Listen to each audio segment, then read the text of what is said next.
Perfect.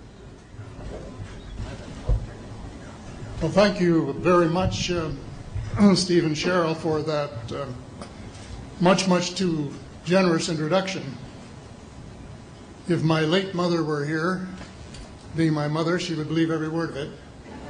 If my late father were here, being a realist, he would probably wonder who you were talking about.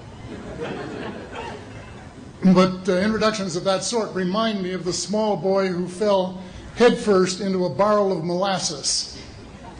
And when they pulled him out, he licked some of the molasses from his face and said, "Lord, make my tongue adequate to this occasion."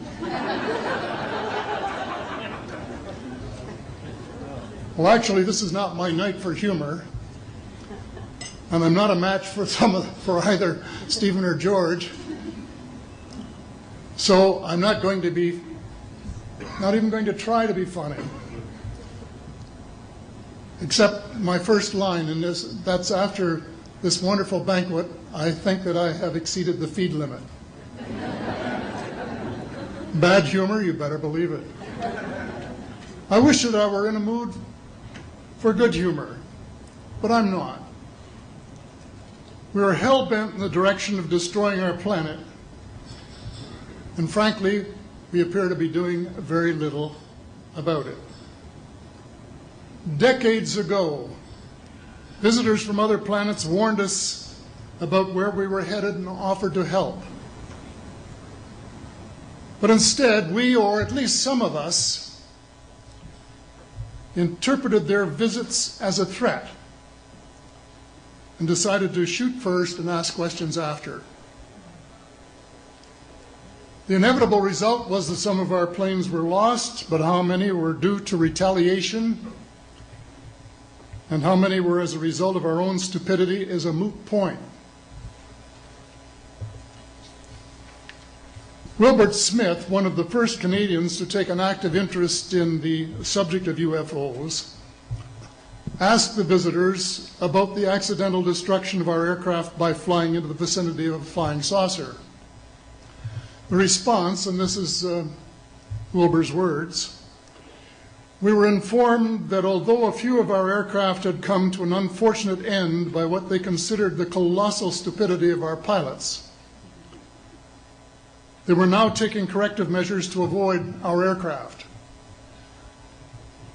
I asked them, and this is still Smith, I asked them what happened, and they said, well, the fields around the saucers, in order to hold them up, in order to produce the gravity differential, the time field differentials, which were necessary to operate the ship. These sometimes produced field combinations which reduced the strength of materials to the point where they were no longer strong enough to carry the loads that the materials were expected to carry. Now, as we know, aircraft, particularly the military type, are built with a rather small factor of safety. And in these regions of reduced binding, the materials are no longer strong enough to carry the load, and the craft simply comes apart.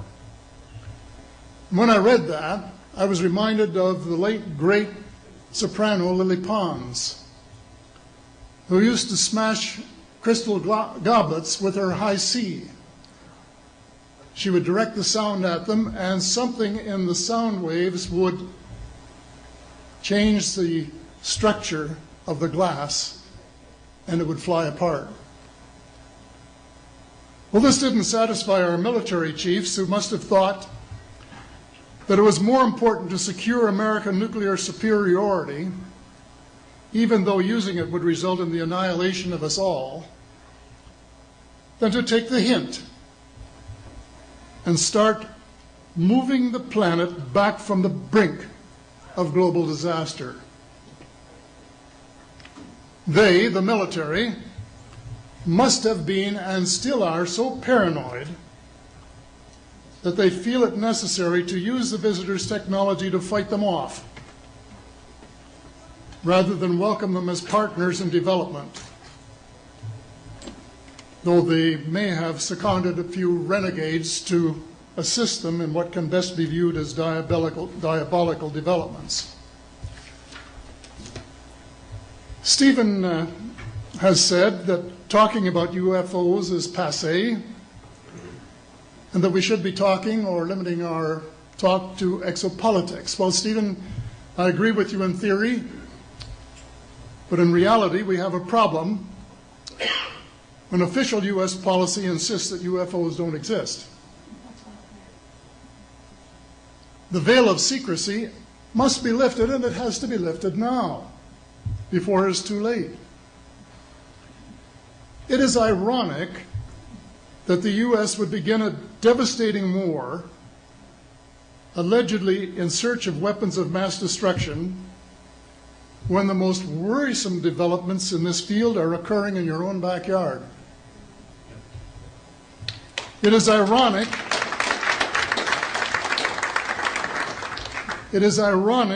that the U.S. should be fighting monstrously expensive wars in Iraq and Afghanistan, allegedly to bring democracy to those two countries, when it itself can no longer legitimately claim to be called a democracy, when trillions, and I mean thousands of billions of dollars, have been spent on projects about which both the Congress and the Commander-in-Chief have been kept deliberately in the dark.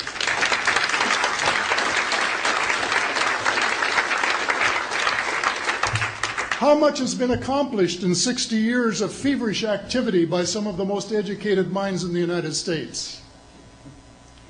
Has America developed flying saucers that are visually indistinguishable from the visitors, as alleged? And if so, what do they propose to do with them? Even more critical, what progress has been made in the development of clean energy sources that could conceivably replace fossil fuels and save the planet from becoming a veritable wasteland? Well, who has the answers?